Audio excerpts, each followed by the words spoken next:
نحمدك اللهم يا مجيب كل سائل والصلاة والسلام على من هو أفضل الوسائل وعلى آله وأصحابه ذوي الفضائل أما بعد فأعوذ بالله من الشيطان الرجيم بسم الله الرحمن الرحيم وما كان الله ليطلعكم على الغيب ولكن الله يجتبي من رسله من يشاء صدق الله العظيم وصدق رسوله النبي الكريم الأمين إن الله وملائكته يصلون على النبي يا أيها الذين آمنوا صلوا عليه وسلموا تسليما الصلاة والسلام عليك يا سيدنا رسول الله وعلى آلك وأصحابك يا حبيب الله. خوش شاخوں کو وہ تازہ گلاب دیتے ہیں، خوش شاخوں کو وہ تازہ گلاب دیتے ہیں، عہد پیری کو وہ پھر سے شباب دیتے ہیں. پڑھ لے درود غفلت نہ کر خدا کی قسم، تیرے سلام کا وہ ابھی جواب دیتے ہیں. الصلاۃ والسلام علیک یا سیدی یا رسول اللہ وعلی آلک واصحابک یا حبیب اللہ. مولاي صلی وسلم دائما ابدا علی حبیبک خیر الخلق كلهم منزه عن شریک فی محاسنه فجوہر الحسن فیہ غیر منقاسم. محمد تاج رسل اللہ قاطبۃ محمد صادق الاقوال والکلم محمد ذکرہ روح لانفسنا محمد شکرہ فرد علی الامم. رب صلی وسلم دائما ابدا علی حبیبک خیر الخلق کلہم. اللہ تبارک و تعالی جل جلالہ وعم نوالہ واتم برہانہ وعظم شانہ وجل ذکرہ وعز اسمہ کی حمد و ثنا اور حضور سرور کائنات مفخر موجودات زینت بزم کائنات دستگیر جہاں غم گسار زماں سید سربراں حامی بے قسم قائد المرسلین خاتم النبیین احمد مصطفیٰ جناب محمد مصطفیٰ صلی اللہ علیہ وآلہ وصحابہ وبارک وسلم کے دربار گوہر بار میں ہدیہ درود السلام عرض کرنے کے بعد رب ذوالجلال کا کروڑوں بار شکر ہے کہ اس نے ہمیں رسول کریم رؤوف الرحیم حضرت محمد مصطفیٰ صلی اللہ علیہ وسلم کے علم غیب شریف کے بارے میں 49ویں قسط کو بیان کرنے کی توفیق عطا فرمائی ہے. میری دعا ہے خالق کائنات جل جلالہ ہمیں اس سلسلہ کو مزید آگے بڑھانے کی توفیق عطا فرمائے اور رب ذوالجلال ہم سب کے گناہوں کو معاف فرمائے. خالق کائنات جل جلالہ نے قرآن مجید برہان رشید میں علم غیب کہ موضوع کے لحاظ سے منافقین کو خطاب کرتے ہوئے فرمایا کہ تم اللہ کے انبیاء علیہ السلام کو اپنے اوپر قیاس نہ کرو.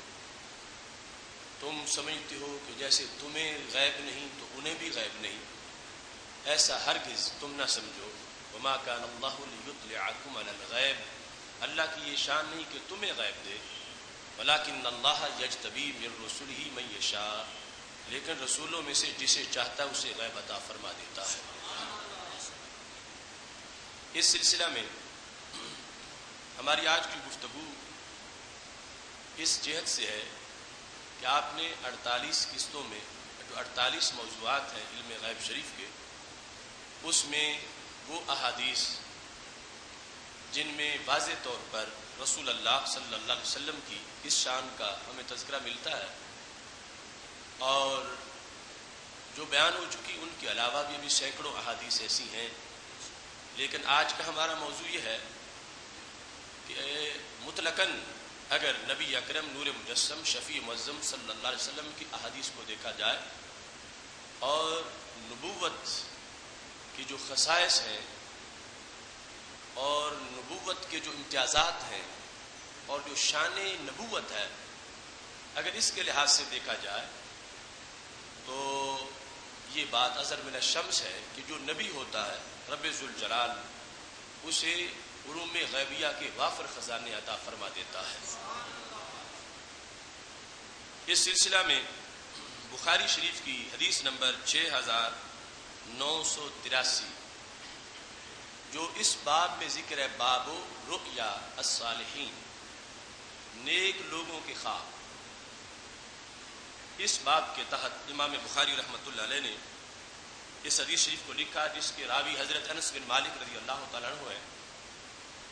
وہ کہتے ہیں کہ رسول اللہ صلی اللہ علیہ وسلم نے ارشاد فرمایا ہے، الرؤیا الحسنہ من الرجل الصالح جزء من 46 جزءا من النبوت، کہ ہمارے آقا صلی اللہ علیہ وسلم نے یہ ارشاد فرمایا ہے،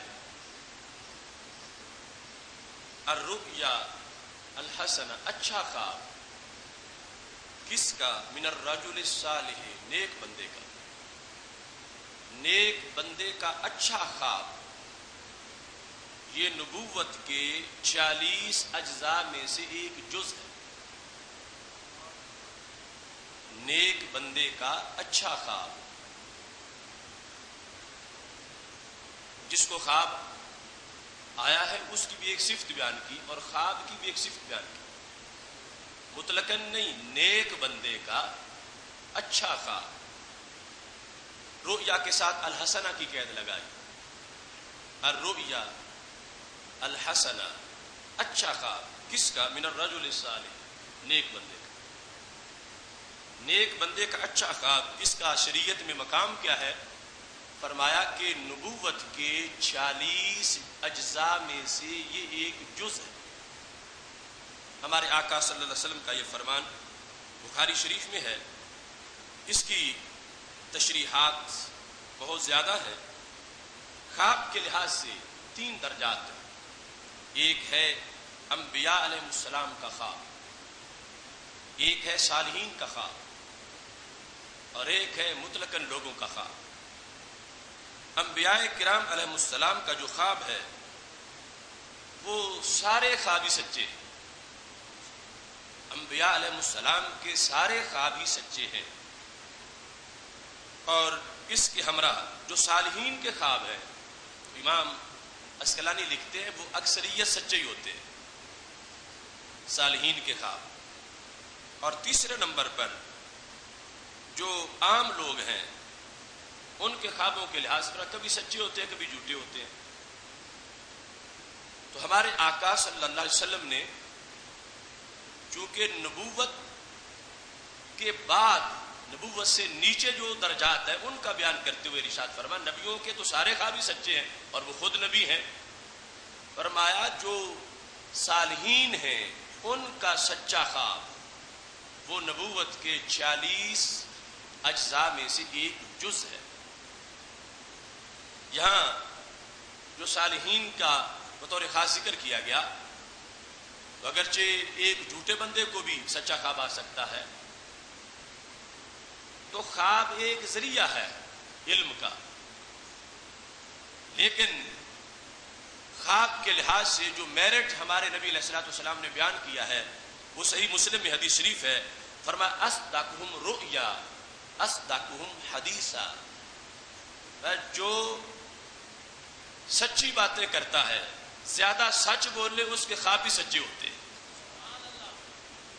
اصدقہم رؤیا اصدقہم حدیثا، جو شخص بات کرتے وقت، لوگوں سے گفتگو کرتے وقت صرف سچ نہیں بولتا، صرف صادق نہیں بلکہ اصدق ہے، صادق ہے سچا، اصدق ہے بہت زیادہ سچا، اصدق سپرلیٹو ڈگری ہے ٹرو مین کی، بہت زیادہ سچا، فرمایا جو بات کرنے میں بہت زیادہ سچا ہو اس کے خواب بھی بہت زیادہ سچے ہوتے ہیں۔ اس لحاظ سے پتہ چلا کہ خوابوں کے اندر زبان کی صداقت کا حصہ ہے، اور خوابوں میں بندے کے کردار کا ایک حصہ ہے، اور اس لحاظ سے جو خواب بندے کو نہ آیا ہو اور بندہ ظاہر کرے کہ مجھے آیا ہے، اس میں شریعت میں بڑی وعید آئی ہے کہ جو اپنی طرف سے گھڑ گھڑ کے جھوٹے خواب بیان کرتا رہے اس کی بڑی گرفت ہے۔ اور نبی اکرم نور مجسم شفیع معظم صلی اللہ علیہ وسلم نے فرمایا اصدقکم رؤیا اصدقکم حدیثا، جو باتیں سچی کرتا ہے اور بہت زیادہ سچ بولتا ہے اللہ اس کے خوابوں کو بھی بہت زیادہ سچائی عطا فرما دیتا ہے۔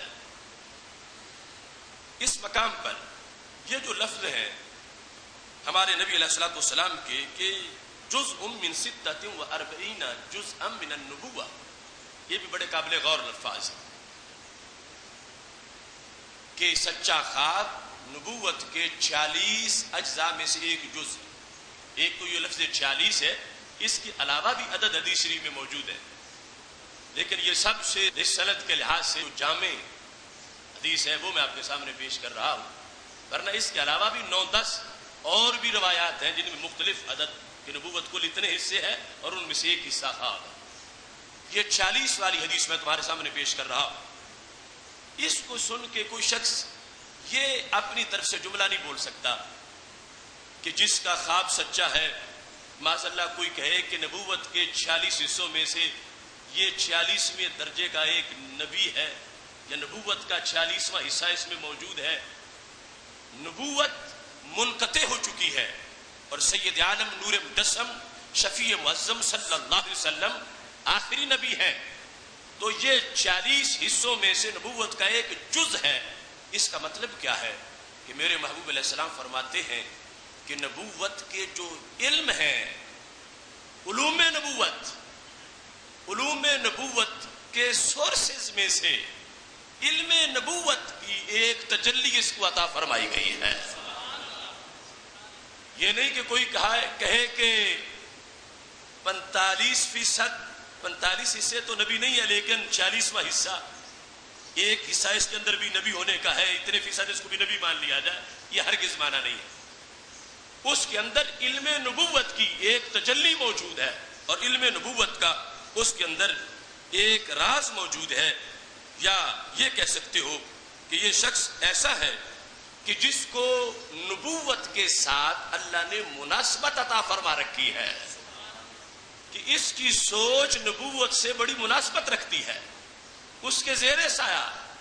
ہرگز یہ شخص نبی نہیں ہے اور اس کے اندر نبوت کا کوئی حصہ موجود نہیں ہے، لیکن اس کی سوچ ستھری بڑی ہے کہ اس کی نبوت کے ساتھ ایک مناسبت ہے علم کے لحاظ سے کہ رب ذوالجلال نے اس کے خوابوں کو سچا بنا دیا ہے۔ اس مقام پر اب وہ دیکھنا پڑے گا کہ وہ 40 حصے ہیں کیا، کہ خواب سچا ان 40 حصوں کی ایک تجلی ہے۔ اب یہ حدیث شریف بخاری شریف کی ہے اور امت ہمیشہ اس کو پڑھتی آئی ہے، اس پر ائمہ نے بڑی باتیں کی ہیں۔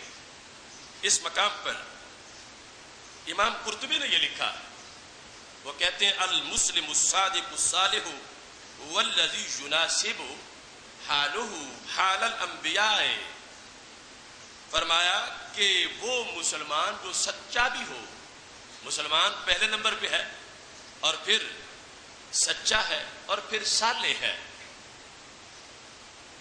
اس کی حالت نبیوں کی حالت کے مناسب ہو جاتی ہے، اس کا حال انبیاء علیہ السلام کے حال کے مناسب ہو جاتا ہے۔ تو پھر کیا ہوتا ہے، اکرم بنوع مما اکرم اللہ بہ الانبیاء، پھر رب ذوالجلال نبیوں کو جو شانیں دیتا ہے خالق کائنات ان شانوں میں سے ایک نوع اسے بھی عطا فرما دیتا ہے۔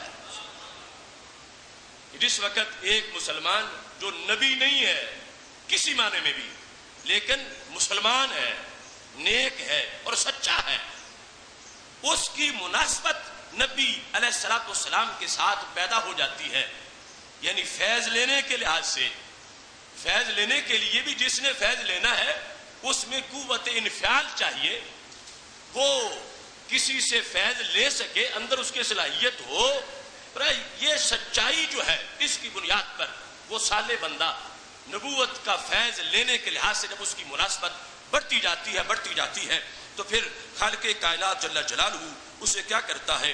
فرمایا اکرم بنوع مما اکرم بہ الانبیاء، جن شانوں سے نبیوں کو متصف کیا جاتا ہے ان میں سے ایک نوع اللہ کی طرف سے اسے بھی عطا کر دی جاتی ہے۔ اب توجہ کرنا، وہ نوع ہے کیا؟ امام کسلانی نے یہ کتاب التعبیر جو بخاری کی 15ویں جلد ہے، شرح فتح الباری شرح بخاری کی، کہتے ہیں وَهُوَ الْإِطِّلَاعُ عَلَى الْغَیْبِ، کہ جب کوئی بندہ مسلمان بھی ہو، سچا بھی ہو، صالح بھی ہو، تو اس کی نبوت کے ساتھ مناسبت ہوتی ہے فیض لینے کے لحاظ سے کہ وہ اندر سے اتنا تیار ہو چکا ہے کہ نبوت سے فیض اس درجے کا بھی لے، ورنہ تو ہر مسلمان ہی فیض لیتا ہے تبھی تو مسلمان ہے، لیکن یہ بندہ جو مسلمان ہے اور سچا ہے، صالح ہے، اس کی جب مناسبت جوان ہو جاتی ہے نبوت کے زیر سایہ فیض لینے کی، تو پھر رب ذوالجلال نبیوں کو جن شانوں سے نوازتا ہے اس کی ایک نوع اسے بھی عطا کر دیتا ہے، اور وہ نوع کیا ہے؟ کہتے وَهُوَ الْإِطِّلَاعُ عَلَى الْغَیْبِ، اللہ پھر خواب کے ذریعے اسے بھی غیب بتا دیتا ہے۔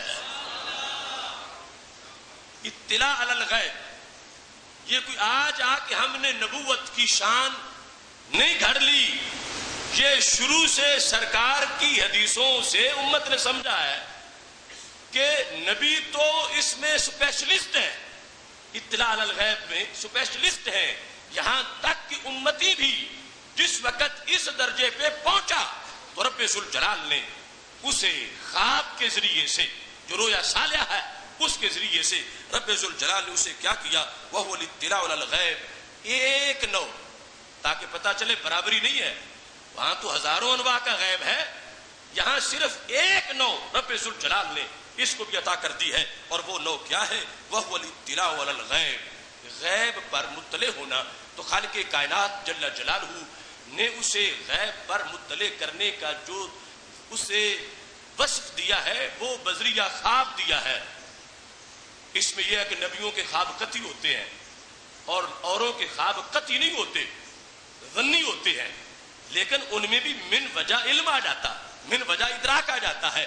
اس بنیاد پر امام قرطبی نے کہا کہ جو رسول اللہ صلی اللہ علیہ وسلم نے ارشاد فرمایا ہے کہ الرؤیا الحسنہ من الرجل الصالح جزء من 40 جزءا من النبوت، کہ جو نیک بندے کا خواب ہے یہ نبوت کے 46 اجزاء میں سے ایک جز ہے، تو اس کا یہ مطلب بنتا ہے کہ یہ شخص اپنی مناسبت انبیاء علیہ السلام کے ساتھ قائم کر لیتا ہے، تو وہاں پر تو 46 انواع ہیں، رب ذوالجلال ایک نوع اسے بھی عطا فرما دیتا ہے۔ اس حدیث شریف سے یہ پتہ چلا کہ اللہ کے انبیاء علیہ السلام کا علم میں بڑا مقام ہوتا ہے، اسپیشلسٹ ہوتے ہیں، اور ان کے علم کے سورسز بہت زیادہ ہوتے ہیں، اور ان کے زیر سایہ ان سے بے نیاز ہو کر کوئی کچھ بھی نہیں لے سکتا، ان کے زیر سایہ رہ کر، ان کے زیر سایہ رہ کر، ان کا کلمہ پڑھ کے، ان کی غلامی کر کے، ان کا منگتا بن کے، ان کی چوکھٹ کا بکاری بن کے یہ صالح بندہ بھی اتنا فیض پا جاتا ہے کہ خالق کائنات بذریعہ خواب اسے بھی غیب پر مطلع فرما دیتا ہے۔ یہاں پر مختلف علماء کی جو باتیں ہیں ان میں سے امام حلیمی جو ہے انہوں نے بیان کیے کہ وہ 46 اجزاء کیا ہو سکتے ہیں کہ جن میں سے ایک جز خواب کے ذریعے جس کو بیان کیا جا رہا ہے وہ 46 اجزاء کیا ہے۔ یہ ان کی اپنی تحقیق ہے اور مختلف احادیث کے حوالے دیے ہیں، اور ہو سکتا ہے جو انہوں نے سمجھے ہیں ان سے علاوہ کوئی 46 ہوں، لیکن جو علماء کرام کی تحقیق جہاں تک پہنچ سکی ان سورسز کے لحاظ سے میں آپ کے سامنے وہ بیان کر رہا ہوں۔ انہوں نے یہ کہا کہ وہ جو 46 اجزاء ہیں وہ کون سے ہیں؟ فَذَكَرَ وُجُوهًا مِنَ الْخَصَائِصِ الْعِلْمِيَّةِ لِلْأَنْبِيَاءِ،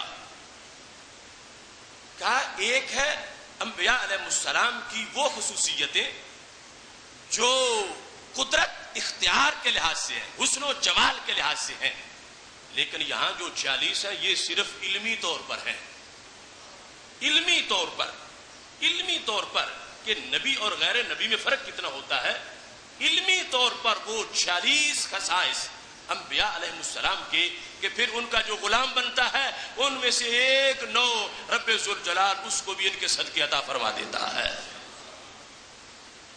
اور وہ بذریعہ خواب ہے، اور اس میں بھی وہ نبیوں کے ہم پلہ نہیں ہو سکتا، چونکہ نبی کا خواب قطعی ہوتا ہے، اسے شان ملی ہے مگر پھر بھی قطعی نہیں ہے، پھر بھی اپنی حیثیت میں وہ ظنی۔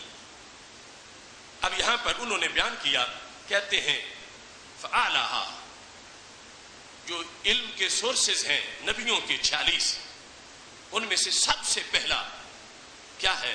تکلیم اللہ بغیر واسطہ، کہ رب ذوالجلال ان سے واسطے کے بغیر بھی گفتگو فرماتا ہے، واسطے کے بغیر، درمیان میں کچھ نہیں ہے، فرشتے کا واسطہ نہیں ہے، خود اللہ ان سے گفتگو کر کے انہیں علم دے دیتا ہے۔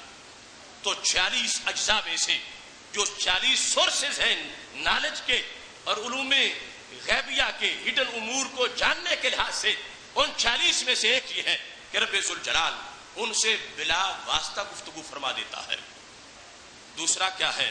الالہام بلا کلام، اللہ الہام کرتا ہے اور کلام کے بغیر کر دیتا ہے، یہ بھی علم کا ذریعہ جو نبی کا ہے، الہام بلا کلام، الہام بلا کلام۔ یہ بھی یاد رکھو کہ الہام غیر نبی کو بھی ہو سکتا ہے، میرے نبی علیہ السلام نے فرمایا یکو فی امت احد فانہ عمر، ہر امت کا کوئی سب سے بڑا ملہم صاحب الہام ہوتا ہے، میری امت کا سب سے بڑا ملہم محدث عمر فاروق رضی اللہ تعالیٰ عنہ۔ اب الہام نبی کو بھی ہوتا ہے، الہام ولی کو بھی ہوتا ہے، پھر آگے سٹیٹس میں فرق ہے کہ نبی کا اور انداز کا ہوتا ہے، ولی کا اور انداز کا ہوتا ہے۔ تو دوسرا جو سورسز میں سے ہے سورس، اس کو بیان کرتے ہوئے کہا الالہام بلا کلام، بغیر کلام کے الہام، بل یجد علم شیء فی نفسہ من غیر تقدم ما یوصل الیہ بحس اور استدلال، کہ اللہ کے نبی صلی اللہ علیہ وسلم ان کو اپنے طور پر اچانک وہ علوم آ جاتے ہیں، وہاں کسی واسطے کی ان کو ضرورت نہیں پڑتی، ان کی صلاحیت اس انداز کی ہو جاتی ہے۔ تیسرا الوحی علی لسان ملک یراہ فیکلمہ، کہ رب ذوالجلال علم دینے کے لیے فرشتے کو بھیج دیتا ہے، اور وحی بذریعہ فرشتہ ہوتی ہے، اور پھر فرشتہ نظر بھی آ رہا ہوتا ہے اور بول بھی رہا ہوتا ہے۔ یہ تیسرا یہ ذریعہ ہے نبیوں کو علم دینے کا، بذریعہ فرشتہ، جو فرشتہ نظر بھی آ رہا ہو اور جو فرشتہ بول بھی رہا ہو، اس انداز میں رب ذوالجلال ان کے ذریعے سے اپنے نبی علیہ الصلوۃ والسلام کو علم عطا کر دے۔ چوتھا نفس الملک فی روعہ،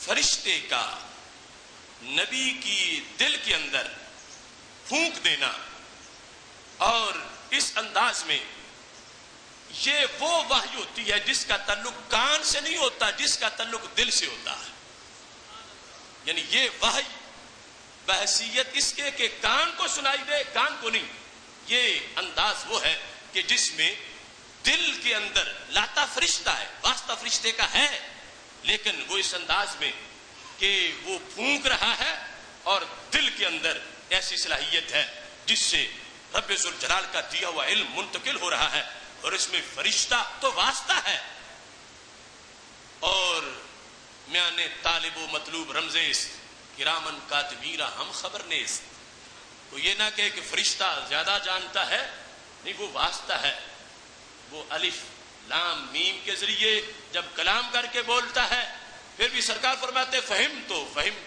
تو لانے والے کو خبر نہیں ہوتی، جن کی طرف آ رہا ہے وہ سمجھ رہے ہوتے ہیں۔ اس کے ساتھ یہ مقام جس میں آنکھ کان نہیں بلکہ دل استعمال ہوتا ہے، یہ چوتھا انداز ہے۔ پانچواں اکمال عقلہ فلا یعرض لہ فی عارض اصلا، کہ رب ذوالجلال اپنے نبی کی عقل اتنی کامل بناتا ہے کہ جہاں جہالت آ ہی نہیں سکتی، یعنی عقلی پاور اتنی تیز ہے، عقلی پاور، جس میں شارحین نے سیرت نے لکھا کہ سارے زمانے کی عقلیں اگر اکٹھی کی جائیں تو میرے نبی علیہ الصلوۃ والسلام کی عقل کے مقابلے میں یوں ہی ہے جیسے صحرا ریت کا بھرا ہو تو مقابلے میں ایک ذرے کی حیثیت ہوتی ہے۔ تو رب ذوالجلال عقل کو کامل کر کے، ویسے تو ہم سارے اب جو صحیح سمجھتے ہیں سوچتے ہیں سلیم العقل ہے، مگر اس سے آگے کئی مراتب ہیں، وہ تکمیل عقل اس انداز کی کہ پھر انہیں جب وہ سوچے تو آگے کوئی رکاوٹ نہیں ہوتی، علم کے حصول میں آگے کوئی حجاب نہیں بنتا، کوئی پردہ نہیں بنتا۔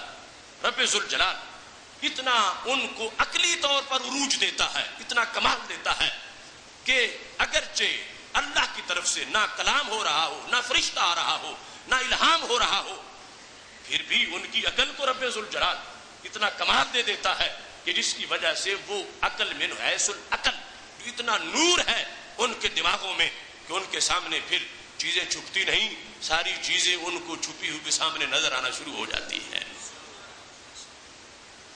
چھٹا مقام قوت حفظہ، رب ذوالجلال ان کو حافظہ بڑا تیز دیتا ہے۔ اب یہ دو جدا جدا چیزیں ہیں، عقل کا کامل ہونا اور قوت حافظہ، یہاں تک کہ کہتے ہیں کہ حتی یسمع سورۃ الطویلۃ، کہ لمبی سورت سنتے ہیں، لمبی سورت، پھر فیحفظھا من مرہ ولا ینسى منها حرفا، لمبی سورت مثال کے طور پر گھنٹہ نازل ہوتی رہی اور ایک بار ہی سنی، لیکن حرف بھی نہیں بھولے، سب کچھ یاد کر لیا ہے۔ یہ بھی رب ذوالجلال کی طرف سے ایک وہ 46 میں سے ایک جز ہے کہ خالق کائنات جل جلالہ اس طرح بھی اپنے انبیاء علیہ السلام کو علم دیتا ہے۔ اس کے اندر 7واں حصہ عصمتہ من الخطاء فی اجتہادہ، اللہ ان کو یوں بھی علم دیتا ہے کہ جب کوئی مسئلہ اپنے اجتہاد سے بیان کرتے ہیں تو اللہ ان کو خطا سے محفوظ رکھتا ہے۔ دیکھو نبی ہونے کی شان کتنی بڑی ہے، اور ان چیزوں کو سنتے وقت آپ ذہن میں رکھیں کہ آج ہمارے معاشرے کے کچھ بدبختوں نے نبوت کے ساتھ کیسا مذاق شروع کیا ہوا، کہتے ہیں نبی کو دیوار کے پیچھے کی پتہ نہیں، نبی کو کل کا پتہ نہیں، اور نبوت کا ان کو اندازہ ہی نہیں کہ نبوت ہوتی کیا چیز ہے، اور کہتے ہیں ہم ان جیسے، وہ ہم جیسے۔ اور یہاں پر میرے آقا علیہ الصلوۃ والسلام کے واضح لفظوں میں، نص میں، بخاری میں یہ تو آ گیا کہ وہ 46 اجزاء ہیں، ایک میں تو 76 تک بھی ہے، 46 اجزاء، اور ان میں سے ایک ذریعہ علم کا وہ جدا کر کے خواب میں بیان کیا گیا۔ اب 46 جس وقت پورے ہوں گے تو پتہ چلے گا کہ اہل سنت کا نبوت کے بارے میں جو عقیدہ ہے وہ گھڑا نہیں گیا، وہ قرآن و سنت سے پڑھا گیا ہے۔ ہماری خوش قسمتی ہے کہ ہمیں رب ذوالجلال نے ہماری ماؤں کے دودھ میں وہ عقیدہ عطا فرما دیا ہے، ورنہ لازم ہے سب پر وہ 46 پورے کر کے دکھائیں، اور پھر جو اس انکار پہ مسلک رکھتے ہیں اس کو سچا بھی ثابت کر کے دکھائیں۔ جب 46 مانیں گے تو پھر تب مانیں گے جب مسلک اہل سنت قبول کریں گے، ورنہ تو ان میں تو ترازو ہی ایک ہے، ایک پلڑے میں نبی کو رکھا ہے، معاذ اللہ دوسرے میں خود بیٹھے ہوئے اور برابر برابر کی باتیں کر رہے ہیں۔ ہماری آنکھ نہیں کچھ دیکھتی تو ان کی کیسے دیکھے گی، ہم پار نہیں دیکھتے وہ پیچھے کیسے دیکھیں گے۔ تو اس سے شان نبوت کو بیان کرنا شروع کیا ہوا ہے، جبکہ میرے نبی علیہ السلام فرماتے ہیں کہ 40 میں سے ایک جسے مل جائے اللہ اسے بھی اطلاع علی الغیب عطا فرما دیتا ہے۔ اب اس مقام پر 7واں یہ تھا کہ اللہ ان کو خطا فی الاجتہاد سے محفوظ کر دیتا ہے۔ 8واں ذکاء و فہم ہی، اللہ ان کے فہم کو بڑا تیز کر دیتا ہے۔ عقل جدا ہے، قوت حافظہ جدا ہے، اور فہم کی تیزی جدا ہے۔ نبیوں جیسی کسی کی عقل بھی نہیں ہوتی، نبیوں جیسا کسی کا حافظہ بھی نہیں ہوتا، اور انبیاء علیہ السلام کے فام سے تیز کسی کا فام بھی نہیں ہوتا. اس کی مثال دیتے ہوئے یہاں انہوں نے کہا حتی یتسع لدروب من الاستنباط. ہم ایک بات سنیں تو ہمیں اس سے ایک نتیجہ اخذ ہوتا ہے. ایک بات سن کے ہمیں ایک نتیجے کا پتہ چلتا ہے کہ مثال کے طور پر برتن میں پانی ہے, ہمیں اس سے ایک چیز کی اطلاع ملی, لیکن انہیں اسی سے اس کے ضمن میں ہزاروں کا پتہ چل جاتا ہے کہ ان کا فہم بڑا تیز ہے. اب یہ تو امت میں بھی دیکھو نا کہ ہم قرآن مجید کا ترجمہ, ایک آیت کا ترجمہ پڑھیں, تھوڑی سی تفسیر آئے, اور امام اعظم ابو حنیفہ جیسا بندہ جو نبی نہیں ہے اور اللہ کے نبی علیہ السلام کے غلام ہے, لیکن اپنی ولایت کے درجے میں ان کا فہم اتنا تیز ہے کہ وہ ایک آیت پڑھے تو ہزار مسئلہ نکال کے لوگوں کو بتا دے. اور اسی طور پر بھی مسجد کوفہ میں وضو کر رہے تھے, ساتھ والے جو تھا اس کو کہا تم نے یہ گناہ تو کیا ہے اور تم آ گئے ہو, یہ تمہارے پانی میں فلاں فلاں گناہ نظر آ رہا ہے. تو اس نے مانا کہ واقعی میں یہ گناہ کر کے آیا. تو یہ ولایت کے درجے میں جب ایسی باتیں ہیں تو نبوت کا یہ شعبہ کتنا بڑا شعبہ ہے. تو اس بنیاد پر وہ ایسی چیزیں استنباط, استخراج, اخذ کر لیتے ہیں. ان کا سری فام جو ہے, عام لوگ اتنی فام کی تیزی نہیں رکھتے. 9 نمبر پر ذکاء و بصر ہی, ان کی آنکھ بڑی تیز ہوتی ہے, ان کی قوت بینائی بڑی تیز ہوتی ہے. کیسے؟ کہتے ہیں حتی یکاد یبصر الشیء من اقصی الارض, قریب ہے کہ یہاں بیٹھ کے زمین کے آخری کونے کو دیکھ لیں.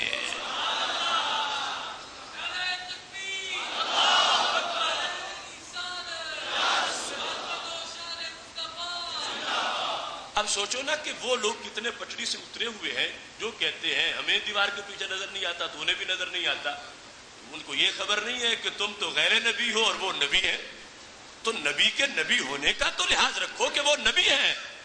تو ان کے سورسز میں سے ایک کیا ہے یہاں انہوں نے بیان کیا, اور یہ جتنے بھی بیان کیے ان میں سے ہر ایک کی درجنوں دلیلیں ہیں جو ہم اپنی قسطوں میں بیان کر چکے ہیں. مثال کے طور پر یہ کہا کہ ان کی نگاہ بڑی تیز ہوتی ہے اور وہ زمین کے دوسرے کنارے, آخری کنارے تک دیکھ لیتے ہیں. تو یہ وہ حدیث ہے ابن کثیر, تفسیر ابن کثیر میں, کہ حضرت ابو ذر غفاری رضی اللہ تعالیٰ عنہ بیٹھے ہوئے تھے نبی علیہ السلام کے وصال کے بعد. تو سارے صحابہ نے بالاتفاق تعزیتی ریمارکس جو منظور کیے تھے کہ ہمارے محبوب ہم سے جدا ہو گئے. کیسے محبوب؟ کہتے ہیں ترکنا رسول اللہ صلی اللہ علیہ وسلم وما طائر ينقلب جناحيه في الهواء الا وهو يذكر لنا علما منه. وہ محبوب صلی اللہ علیہ وسلم ہم سے جدا ہو گئے کہ بڑا حادثہ, بڑا واقعہ تو بڑا واقعہ رہا. اگر دنیا کے کسی کونے میں کوئی پرندہ اڑنے کے لیے پر بھی کھولتا تھا, ہمارے نبی وہ خبر بھی دے دیتے تھے.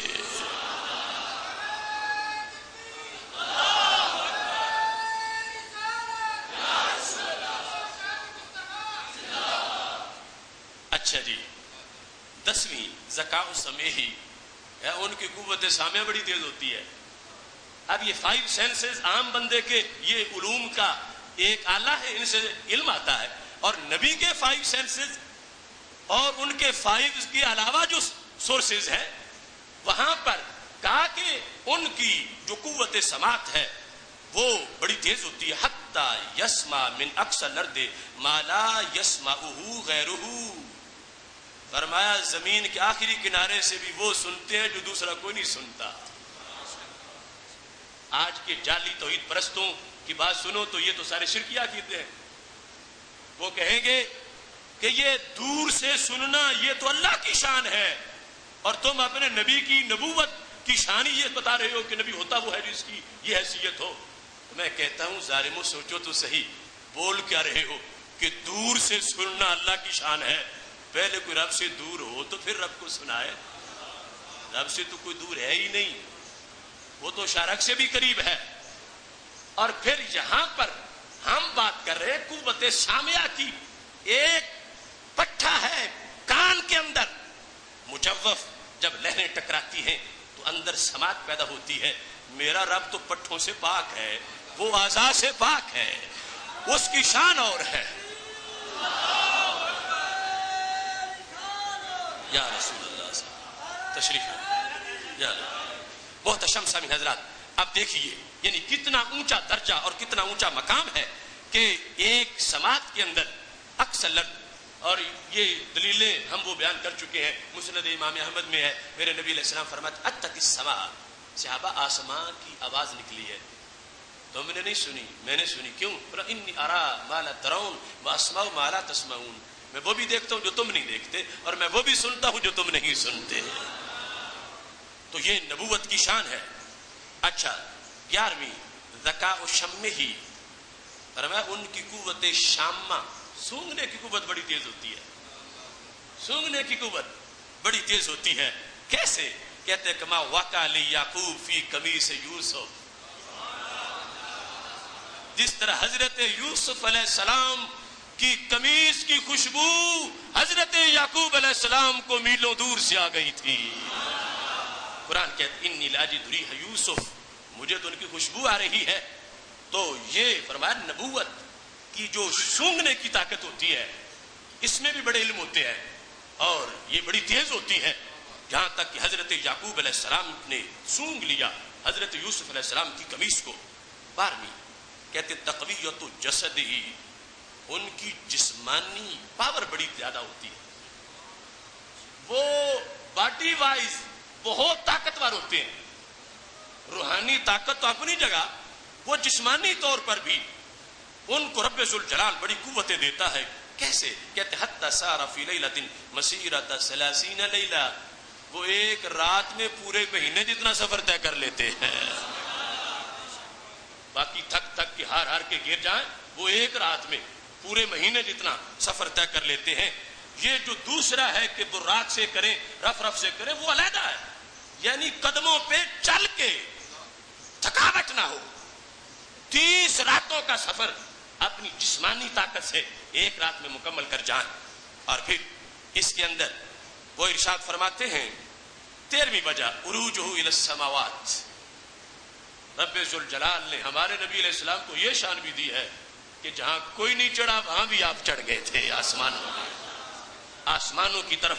تو یہ بھی علم کا علم ملتا ہے نا. ایک بندہ گجرانوالہ میں بند ہے بطور مثال, ایک ہے وہ ساری دنیا کے چکر لگا کے آتا ہے, کبھی کسی ملک میں کبھی کسی ملک میں. اب ظاہر ہے کہ اس کی آبزرویشن زیادہ ہے. ایک وہ مخلوق ہے جو زمین پہ رہتی ہے, بشریت ہے گلیوں میں رہنے والی. دوسری بشریت ہے سر عرش جا بیٹھنے والی.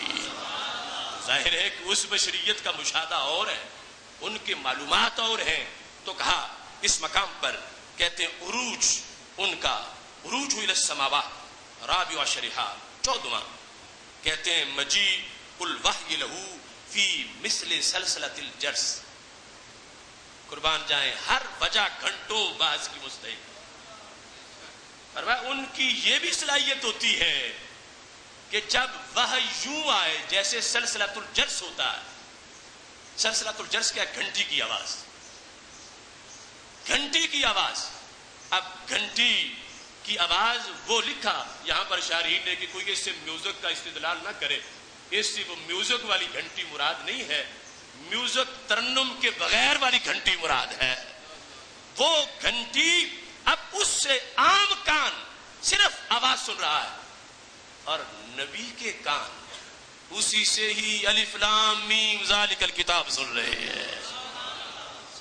اللہ نے ان کو ایسے سورسز دیے ہیں. عام کان, گھنٹی صرف گھنٹی ان کے لیے, لیکن نبی علیہ الصلوۃ والسلام کے کان جو ہیں ان پر جو وحی کا یہ انداز ہے وہ کیسا ہے کہ سلسلۃ الجرس وہ گھنٹی کی آواز ہے, اور اس سے بھی وہ لفظ نکالتے ہیں کہ زیر زبر کا فرق نہیں ہوتا. گھنٹی کی تو مسلسل تھی اور کوئی لفظ نہیں تھا, تلفظ نہیں تھا, پروننسیشن نہیں تھا, بلٹنگ نہیں تھی, مسلسل آواز تھی. اور اللہ نے نبی صلی اللہ علیہ وسلم کو کان کیسے دیے ہیں؟ اسی مسلسل ٹیون سے انہوں نے پوری صورت سمجھ لی ہے اور کوئی غلطی نہیں ہونے پائی. اس کے بعد 15ویں طاقت کیا ہے؟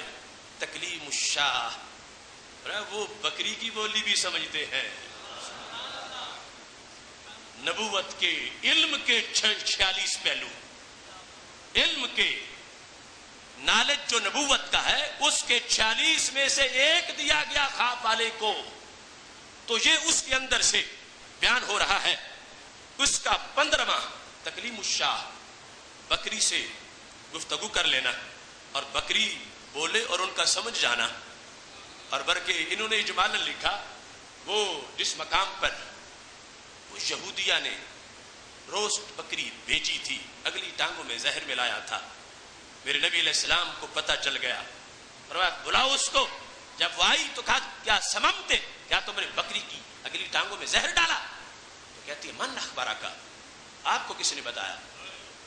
میں نے ڈالا تھا مگر میں نے تو کسی کو نہیں بتایا، آپ کو کس نے بتایا؟ تو میرے نبی علیہ السلام کے ہاتھ میں بکری کی اگلی ٹانگ کی بوٹی تھی۔ فرمایا اخبرتنی ہذہ السرا، یہودیہ مجھے اس بوٹی نے بتا دیا ہے، مجھے تو اس بوٹی نے بتا دیا ہے۔ اب یہ بکری زندہ ہوتی تو بوٹی تو نہ بولتی، صبح بولتی، اور وہ بھی ہر کسی کو ترجمہ نہ آتا، اور یہاں بکری روسٹ ہو چکی، بھونی جا چکی، بوٹی کٹ چکی، لیکن سرکار کے ہاتھوں نے اسے بھی بلا لیا ہے۔ تو یہ نبوت ہے، کوئی عام بات تو نہیں۔ نبوت کے ادراکات اور علوم کہ ان کا قوت لامسہ اتنی تیز ہے، جن کے طلبوں کا دھون ہے آب حیات، ہے وہ جانے مسیحا ہمارا نبی۔ قوت لامسہ ٹچنگ پاور اتنی تیز ہے کہ بے جان بکری کی بھونی ہوئی بوٹی کو جب میرے محبوب کے ہاتھ لگے ہیں تو اس نے بھی بولنا شروع کر دیا ہے۔ اس کے ساتھ 16واں جز انتاق النبات، وہ جڑی بوٹیوں کو بھی بلا لیتے تھے، جڑی بوٹیاں بھی دست بستہ بولتی تھی۔ 17واں انتاق الجزا، خشک تنا بھی بلا لیا تھا۔ وہ مسجد نبوی شریف کا ستون جو بخاری شریف میں ہے، صحت النخلۃ التي كان يخطب عندها، جب سرکار دو عالم نور مجسم شفیع معظم صلی اللہ علیہ وسلم اسے چھوڑ کے ممبر کی طرف گڑے تو اس نے چیخنا شروع کر دیا۔ واقعی طور پر اتنا روئی، صحابہ کہتے ہیں حتی کادت ان تنشق، لگتا تھا رو رو کے پھٹ جائے گی۔ وہ خشک تنے کو بلانا، یہ بھی ان کے علم کا اعجاز، ان کے علم کا انداز ہے۔ 18واں انتاق الحجر، پتھر کو بلا لینا، پتھر کو بلا لینا۔ کس طرح حضرت علی رضی اللہ تعالیٰ عنہ کہتے ہیں فَمَسْتَقْبَلَوْ شَجَرٌ وَلَا حَجَرٌ وَلَا مَدَرٌ إِلَّا قَالَ السلام علیکہ یا رسول اللہ۔ ہم گزر رہے تھے، سامنے سے جو بھی پتھر آیا، جو بھی درخت آیا، مٹی کا ڈھیلا آیا، اس نے کہا محبوب تجھ پہ سلام۔ اور سرکار فرماتے انی لعارف حجرا بمکہ کان یسلم علی قبل ان ابعث، میں بھی تک مکہ شریف کے اس پتھر کو جانتا ہوں، میں نے تو نبی ہونے کا اعلان نہیں کیا تھا مگر وہ مجھے نبی کہہ کے ہی سلام کرتا تھا۔ یہ جو پیدائشی نبی،